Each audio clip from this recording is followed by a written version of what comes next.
So thank you to everyone who is on the call.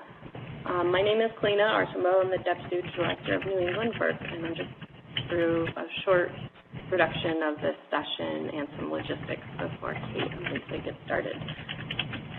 We are on live meeting, so please mute your computer if you're listening to us. It's designed to be an informal sharing session, and it was an idea that Carrie Peterson and I had after seeing this innovative and collaborative work that Kate and Lisa have done. A care program manager, and she works with facility patient-centered care coordinators like Kate Nelson and perhaps others on this call. That group has been working on conducting staff engagement sessions at all sites to reinforce concepts of patient-centered care. In a separate initiative, Lisa Tyler and all of the system redesign coordinators at our site, along with the Vision Culture of Improvement team, have been conducting lean improvement sessions such as white belt, yellow belt, et cetera, each improvement work. What makes this session unique, to our knowledge, is that Maine, through Kate and Lisa, have collaborated and created this combined program. It's a 4-hour course, and it brings together patient-centered ideals and lean improvement tools, along with facilitation techniques, advanced adult learning techniques.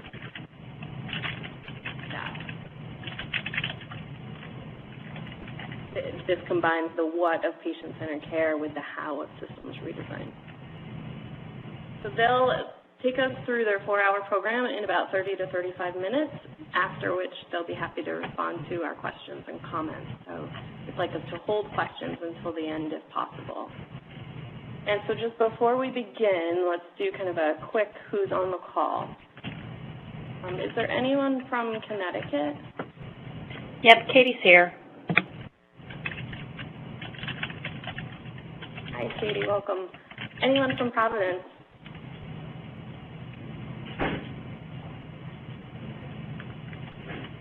From Boston? Laura Zubris. Hi, Laura. Anyone else from Boston? Okay, and Whitney.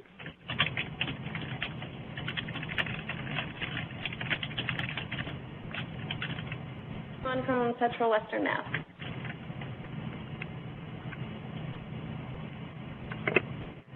Anyone from Manchester?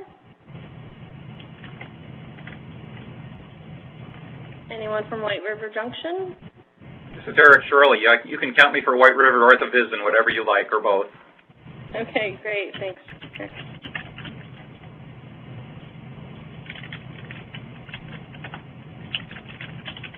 Other than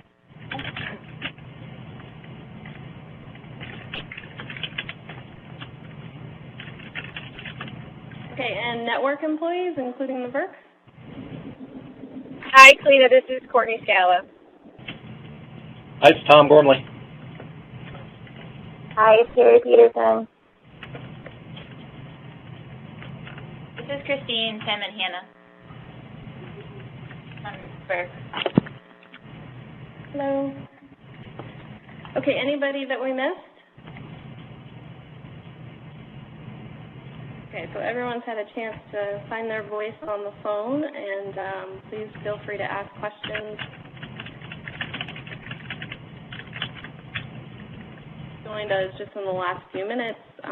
This is Kate Nelson, the patient-centered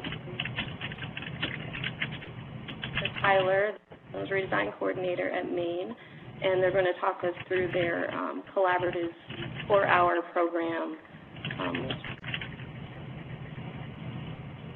And take it away, Kate and Lisa. Good afternoon, this is Kate, and thank you for asking us to share our presentation today.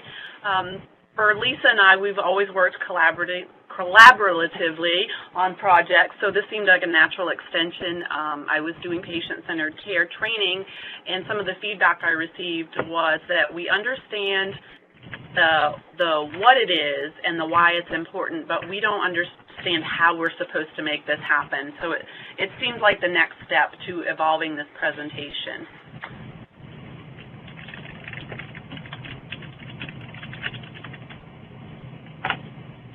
introductions and ask if they're a veteran and who are they outside of work. A long time and may already know each other, we use the geometry of personality exercise to give them some additional insight into the way the people in their work group may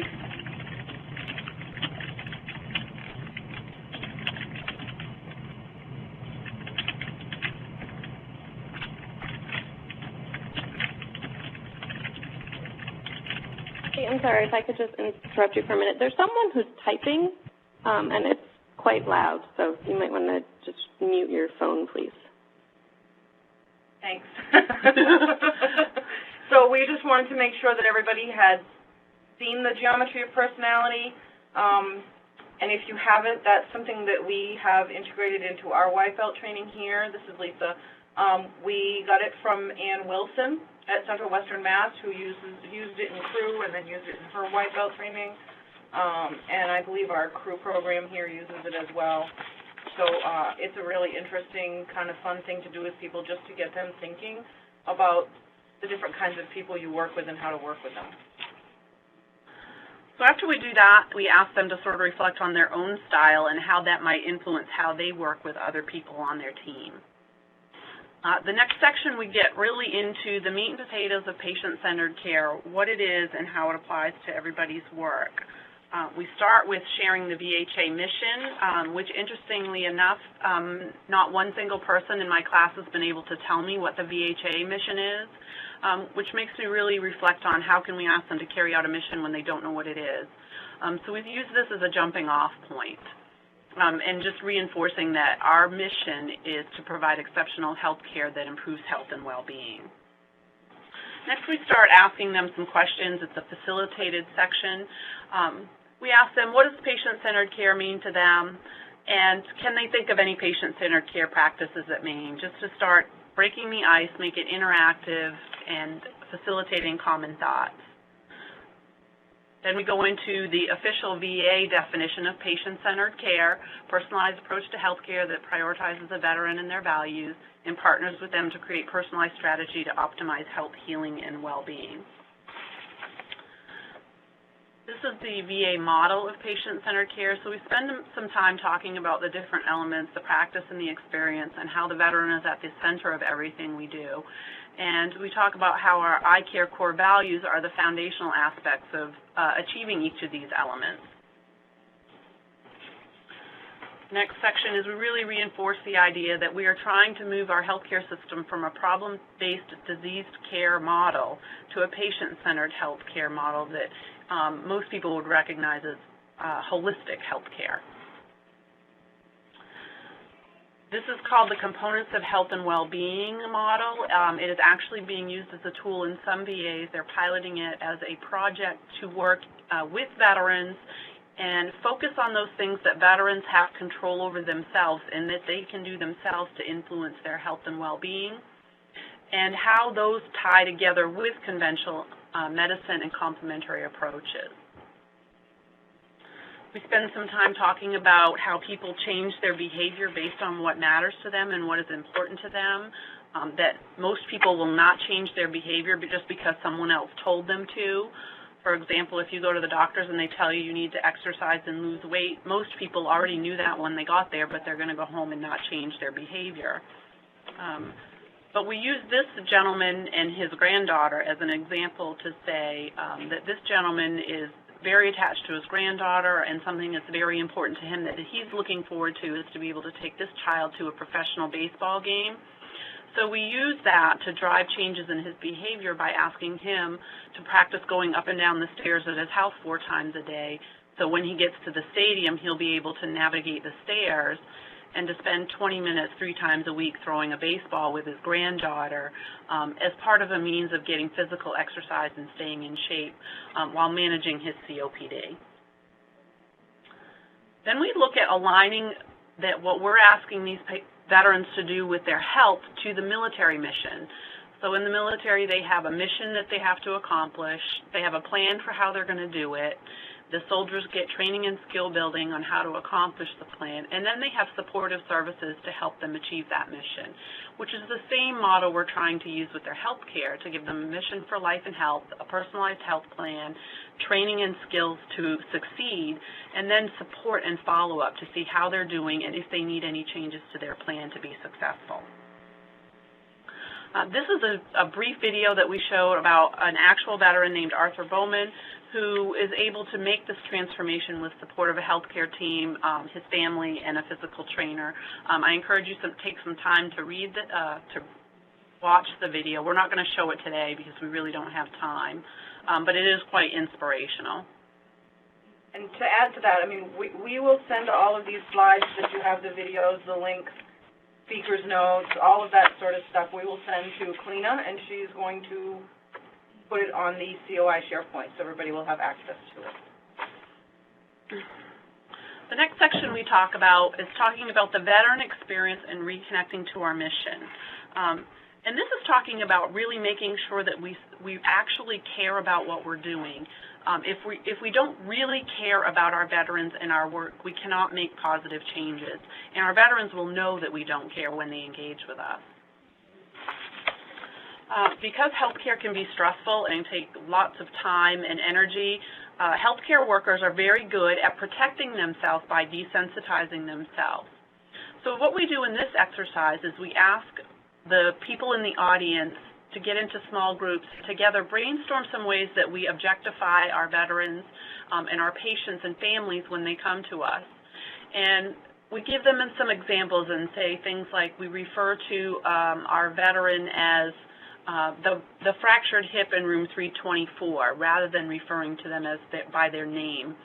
And then we give them a few minutes to sort of brainstorm ways that they personally might have done this or that they might have heard other people do. And then reflect on that and talk about how we start hiding humanity in ourselves and in our patients when we do that. And then we talk about how by actually looking at the whole person and taking the time to find out their story, that we can begin to become engaged with our patients, we can start those healing relationships and build trust. What happens is those are the days that you're really engaged with your work and you're most satisfied with your work. When you objectify your patients and our veterans and families, it allows us to disengage and become dissatisfied, and the research has shown that you're actually more likely to suffer job burnout than when you actually connect with your patients on a human level. Let them know a little bit about who you are and take the time to find out their story and build relationships with them.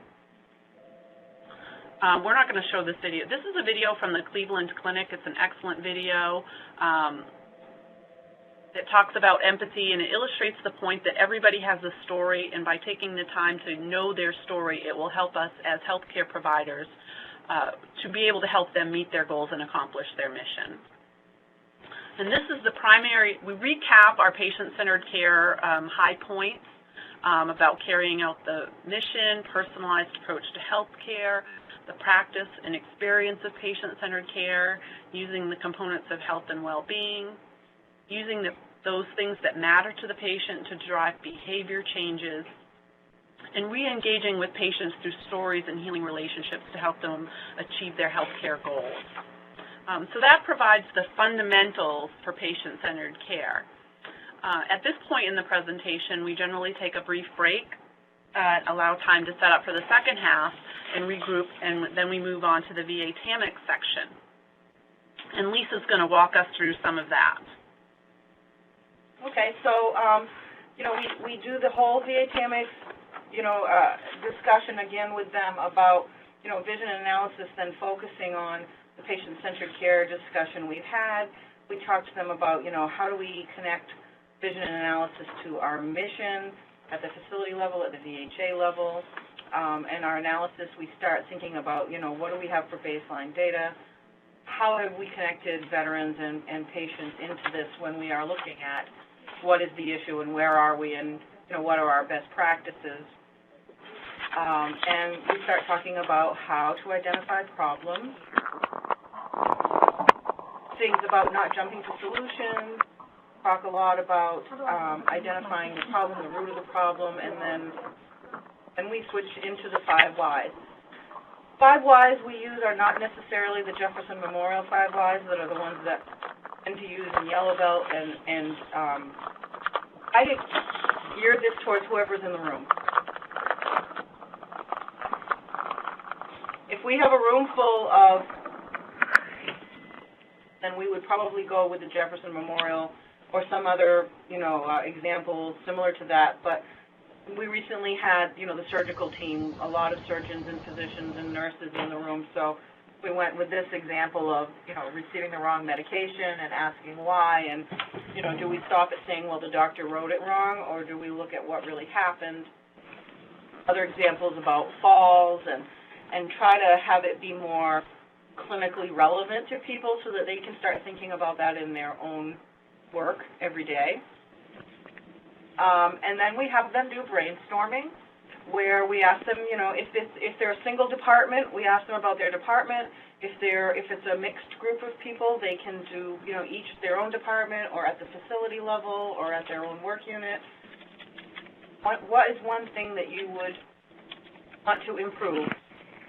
Have them put that on sticky notes, and we put them up on easel paper, and then we do the whole, the other thing we do with the sticky notes here, that we tell them that we want them to use their huddle boards. So by using these Post-it notes and sticky notes, we say to them, we're using them here today for learning purposes, but we would like you to take all of these brainstorm sticky notes with you back to your work unit and put them on your huddle board. Start bringing in that process of at the work unit level and using the huddle board, and how can we connect that to patient-centered care. And we also do impact to effort grid with their ideas from the brainstorming, and we teach them how you use a pick chart, like on your huddle board, or an impact effort kind of a grid, and then we have them multi-vote. And so we give them stickers, they multi-vote. Whichever one they multi-vote on is the one that we say, okay, now we're going to use this as we move on throughout the day for other exercises to practice with. We go back and we do 5 whys again with the one that they've just selected to really get that asking why piece really kind of embedded into the way they work. When we get to team, we kind of bring them back to that geometry of personality. Who do you really want on a team? All triangles on your team, how do you get a good blend of people, thinking about who you work with, who you have to present to, who are you going to ask for help. And then we also really highlight having a veteran on the team. And if you're working on a project or on a team that maybe having a veteran isn't possible, or there are times when it may not be appropriate, we still need to think about how do we represent the veteran's viewpoint. A lot of time talking about how do we represent that, how do we make sure the customer's viewpoint is included when we're building our team. We talk about SMART goals when we are talking about coming up with an aim, and we give an example. The example that we give is reducing waiting times for elective knee replacement from 30 to 15 days by June 30th of 2013, so that they kind of have an idea of how do you write a goal, how do you know it's measurable, how do you have it be time limited, and give them an opportunity to come up with some on their own. On mapping with them, we explain the importance of mapping and review again, some of the things that they've come up with in their processes, go through basic steps of mapping and how do you do some mapping, and what do the different shapes mean. We talk about that with them. Have a couple pictures of maps. These are a couple of our improvement advisors. We show them current state maps, and we talk about how it's okay if it looks bad and it looks messy, because that's reality. If your process looks bad and messy in real life, then your map should look bad and messy, and it's okay to do that. And then we have a conversation about a future state map, and how do we get there, and how do you do that, very basic gap analysis, and how do you decide what you would like in the future. We throw this one in there just because it's time to kind of lighten things up a little bit, and so we really like this slide. And then we actually have them practice mapping. We have them map out how to change a flat tire. We have had different feedback from our trainings where people sometimes have said, well, we wish we could have mapped something from our work area.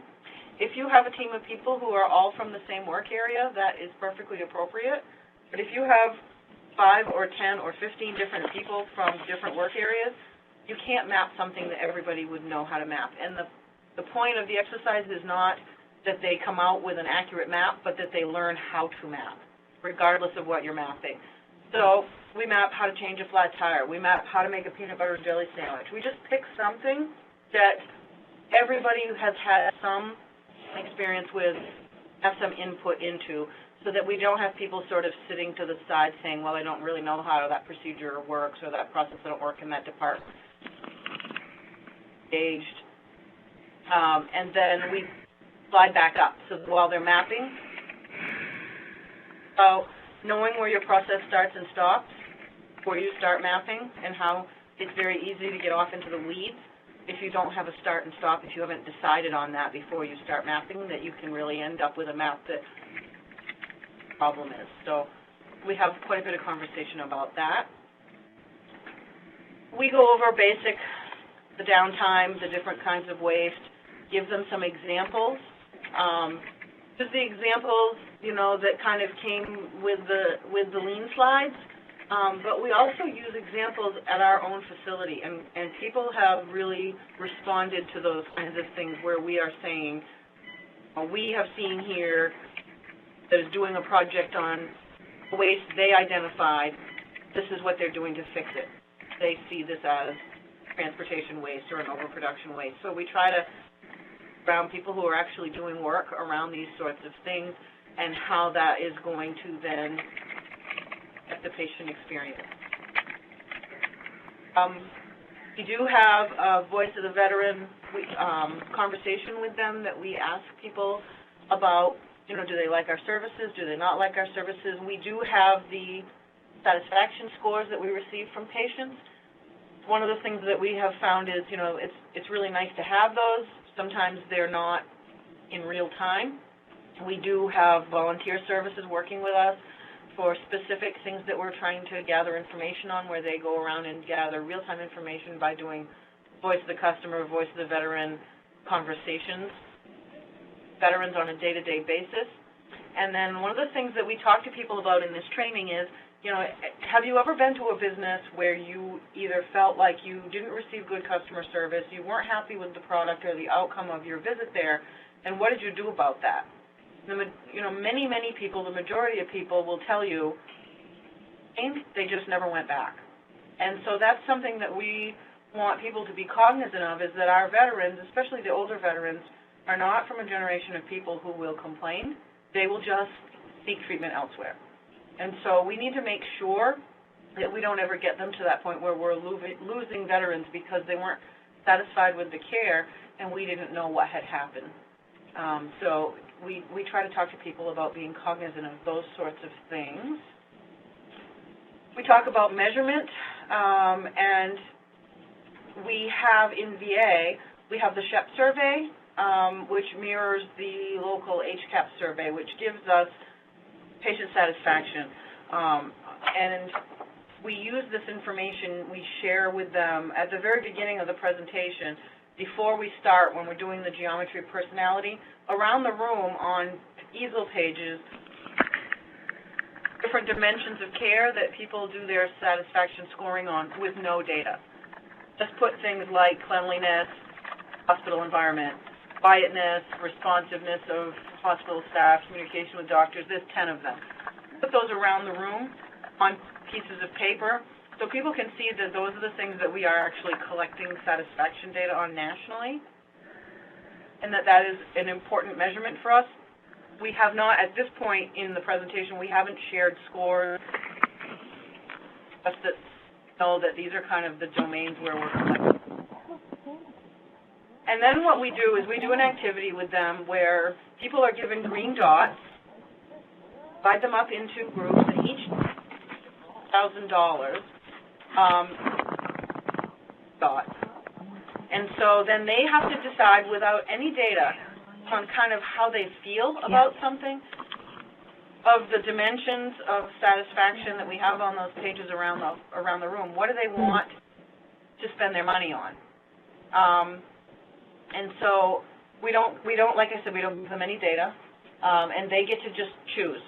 And they have, I think, Kate, you said you tell them that it's the end of the fiscal year? Yeah, we tell them, what we do is we tell them that it's drop money from the VISN and that we have to spend it by the end of the fiscal year and it's going back, and the end of the fiscal year is in 10 minutes. And we give them time. The group has to unanimously decide where they're going to spend their money, and they can split it up however they want. But we give them, 7 to 10 minutes to do it, depending on how the flow of the day is going, and then they're done. And they're not allowed to tear their dots in half. No, because we have had people try that. So that was one of the ground rules we had to add. Go ahead. So then after they complete that exercise, we do some discussion about how did they decide where to spend their money. And so most people will say, well, I have a feeling that this is an issue, or I know that we do really good on this, so we didn't need to spend money on quietness because I know we do really good on that, or we don't need to spend money on discharge information. But just to get at the point that they had to sort of go on their best guess. And after that, we then go back in to talk about why it's important to use data, that it's not okay to ask veterans for their input and then not do anything with the information. I know how I feel if somebody asks for my input and then they disregard the information I give them. We acknowledge that there aren't perfect measurement approaches and that sometimes there is a lag time in the data. There are good sources of information, and those sources of information will help us narrow our focus and know where to focus our energies.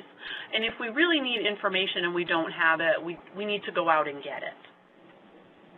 We talked a little bit about how people approach data and how they feel about it. When we started sharing patient satisfaction data with our staff, it was very easy for them to say, that's not my unit, that's the other unit, I don't have time to deal with it. Shoot the messenger is a good one. Why do you keep bothering us about it? Eventually, they start to accept it when they realize you're not going to go away. And then when you really see that transformation take hold, you see people starting to use the data. But it's not enough to put data in people's faces without giving them these tools to know what to do about it. So we found that this has been helpful. We talk a lot about the ability of measurement to allow us to be transparent. But what if being transparent means you have to post something like this? Have your surgery with us. Before examining you, our surgeons wash their hands 70% of the time. So measurement can give us an idea of where we need to improve our efforts, or can also give us bragging rights if we're doing really well at something. Talk about, somebody's not muted.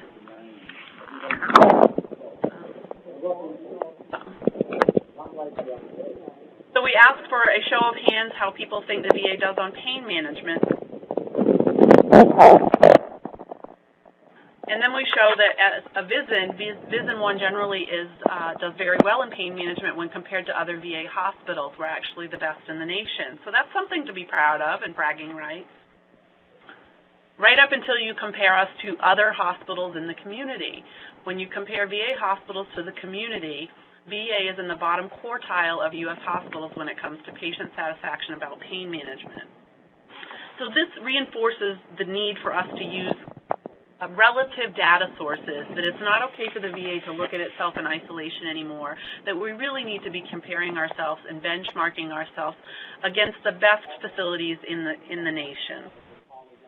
And that brings in the Baldrige criteria. When you look at benchmarking, Baldrige criteria looks at benchmarking against the best, not just at the average.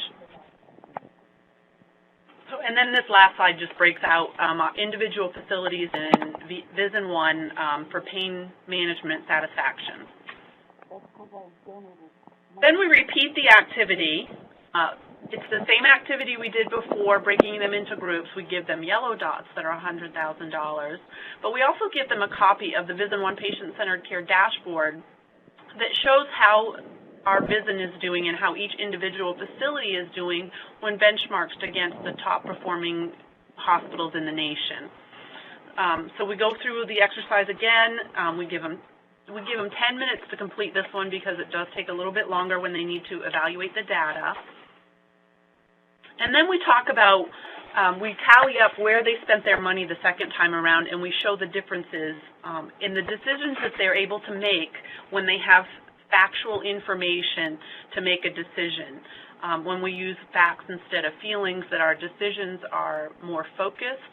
And what we've seen when doing this exercise is that you see money being funneled to those areas that showed the greatest opportunity for improvement, as opposed to the original exercise where everybody sort of has a feeling and money, a little bit of money is spread out over the 10 dimensions.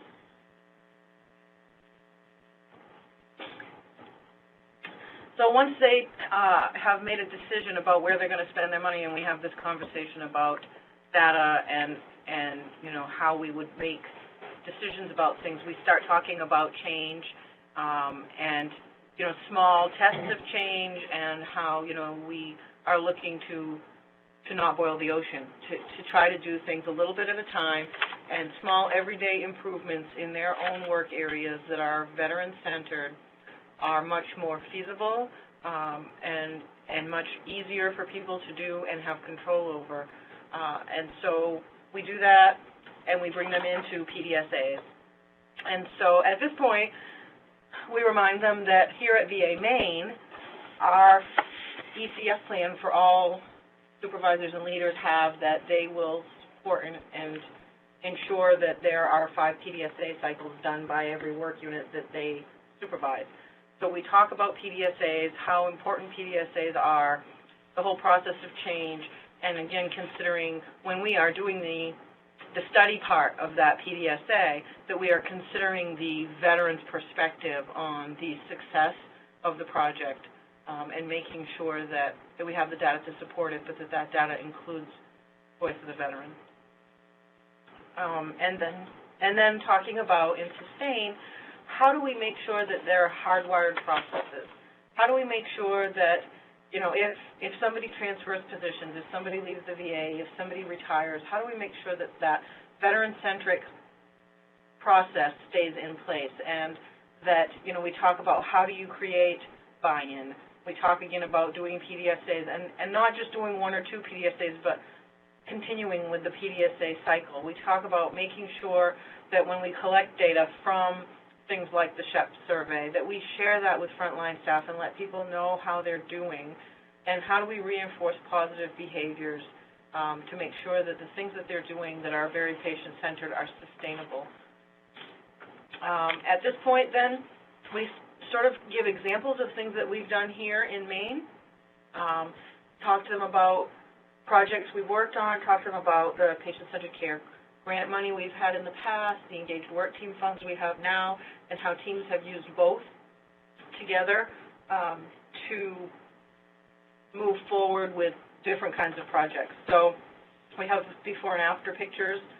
This was our emergency department where patients signed in, and they were looking at, you know, how do we 5S this area? How do we make sure that it's more pleasant and professional looking, that's better work? Yeah, we looked at HIPAA, we looked at, you know, work conditions, we looked at, you know, kinds of the patient experience coming into there. And so here's our after pictures. So you can see that it's, you know, it speaks for itself. We don't need to explain it. Kate has been working with primary care on a polypharmacy reduction project, looking at, you know, medication reconciliation. They have worked very hard in primary care on this, and they are using all of the lean tools to do this, measuring specifically with a good written aim. They had, in the first 4 weeks, 21% of patients participate in the project, which was mailing a letter to them asking them to actually bring all their medication to their appointment. The second week, they're up to 39%, and then eventually they got up to about, I think, 60%, something like that, within several weeks. where we involved the call center, we involved primary care, we involved the pharmacy, we measured, we made some small changes as we were going along, did some different PDSA cycles, and now we're at the sustained phase with primary care and the spread phase where we are transitioning this project now into mental health.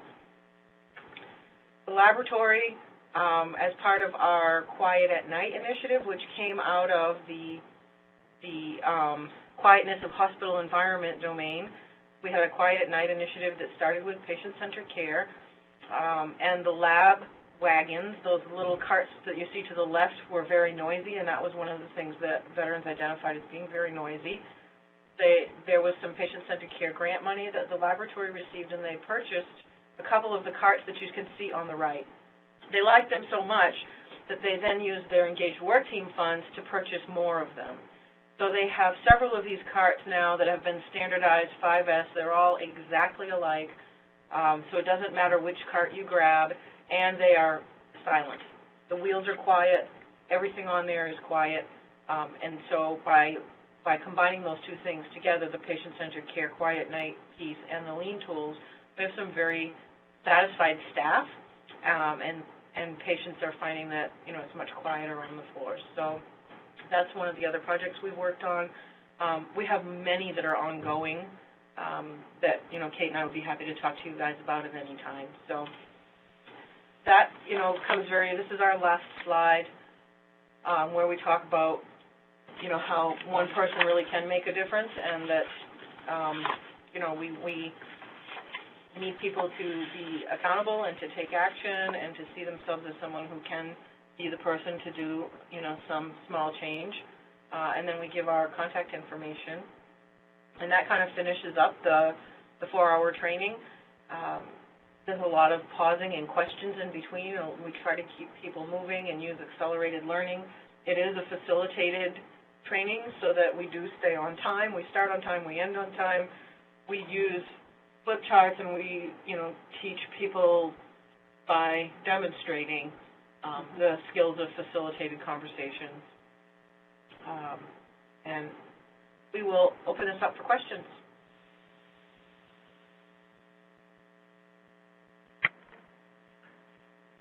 We kind of like really hurried through all of that. Sorry if we talked too fast. Feedback?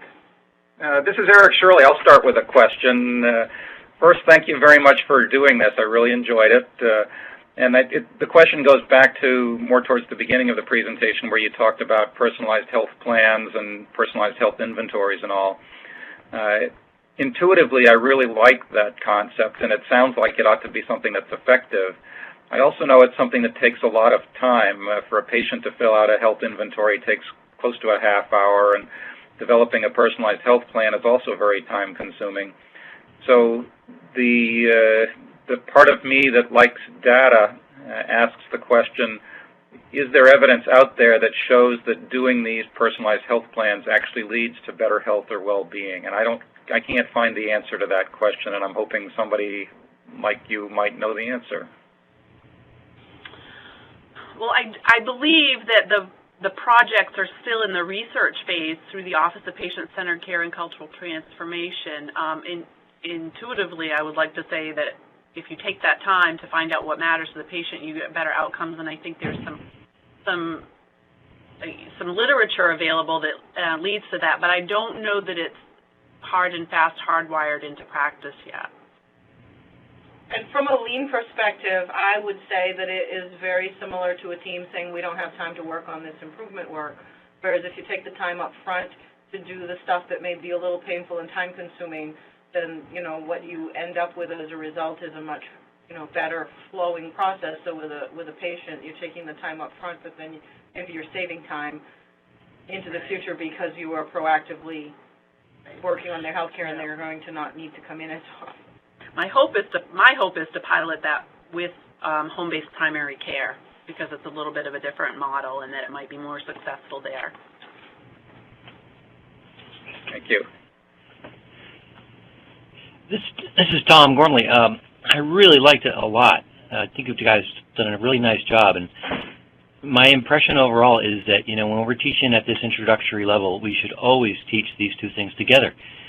You know, there's just so much impact when you can connect the improvement methodologies back to the reason why we're doing this, and I think it really makes the presentation of all the improvement methods that much more powerful. So I think we should just try to stop delivering them separately and just always do them together, because I think this really comes across extremely well. Also, I have some more specific feedback around the VA Temex and Lean and so forth content that I'll send you separately. But I would say one thought is I think the VA Temex piece comes across as fairly tools, you know, oriented, and there's an opportunity to talk more about the continuous improvement culture that we're bringing about in the VISN, and also even just what's your role as an employee in this. If you're a leader versus you're a frontline employee, if you're clinical versus non-clinical, that potentially could be brought out a little bit more. And beyond that, I'll send you some more detailed feedback. I thought it was outstanding. Thank you, Tom. And you know, we are constantly looking to improve our own work, and our latest idea is, you know, how can we now build Baldrige into this as well? And we've been looking at, you know, and we mentioned it a little bit here, but probably a little bit more would be good. So we're always looking to combine, you know, and one of the things that we're looking at, and you hear us say, you know, patient-centered care is why and system redesign is how, and now we've added in that, you know, Baldrige is what. The Baldrige is that excellence piece. So we're looking at, you know, what, why, and how. And that's really the approach we're trying to go with here. So even this session that you guys saw today will probably, you know, we're constantly tweaking, constantly trying to improve based on feedback we receive. So please send us your thoughts, Tom. We'd like to. Yeah, I really like the idea of using this at new employee orientation. You know, if there's enough time on the agenda for it, I think it's really powerful to start every new employee off with this. Well, we have set a standard here that new employees are expected to attend the first patient-centered care white belt combo class that is available after their hire. I've actually asked to be removed from new employee orientation the 2-day and set the standard that all new employees attend this training. Great. I know our VISN DLO, John Anselmi, is interested in looking at new employee orientation and trying to adapt it more to this kind of thing, so I'm sure he'd be interested in that input.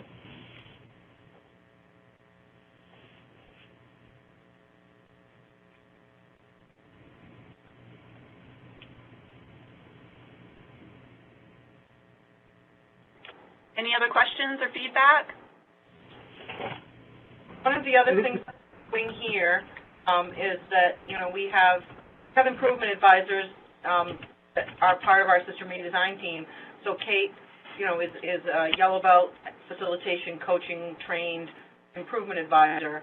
And so we also share a lot of projects. We also work with the LEAD program here so that they get patient-centered care training, they get lean training.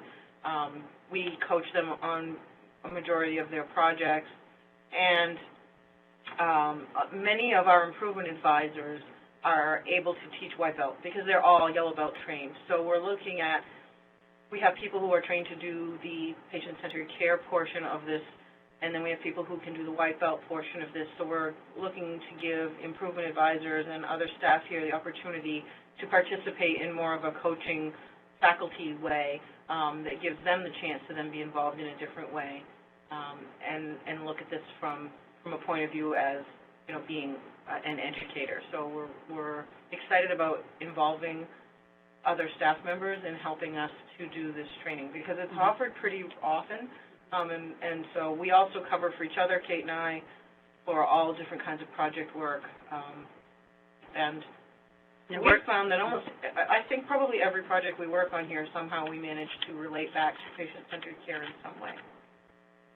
And we're really looking to make a systematic, replicable process where this program could survive should Lisa and I both win the Megabucks next week, and that it's not person dependent. So, so that's our most recent challenge.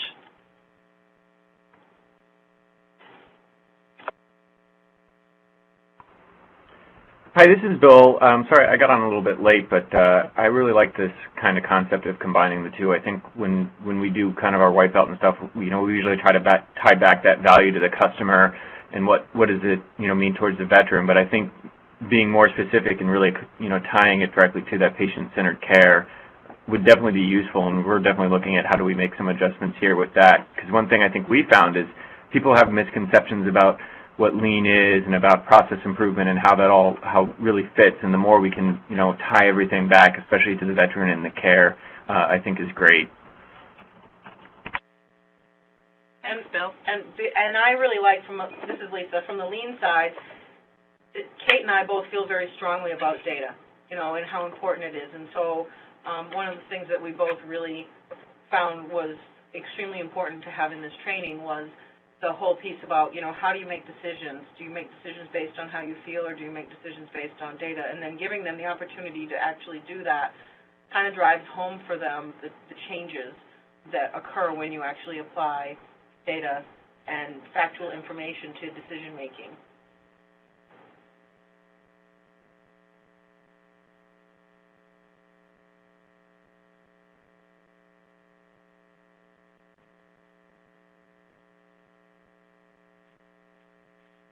Okay. I guess if there aren't any more questions, we will let you guys go. We appreciate you being here today and listening, and we will send these slides to Clena, and she's going to put them on the SharePoint so that everyone has access to them. There are a lot of really well-written speaker's notes that Kate has put in there, so you can kind of go through and adapt this however you would like, but you're welcome to use it. Call with any questions. We're happy to help you out. Thank you, Kate and Lisa, and everyone who joined. I will post those this afternoon and send the email out to everybody so that you know where those are. Thanks, Clena.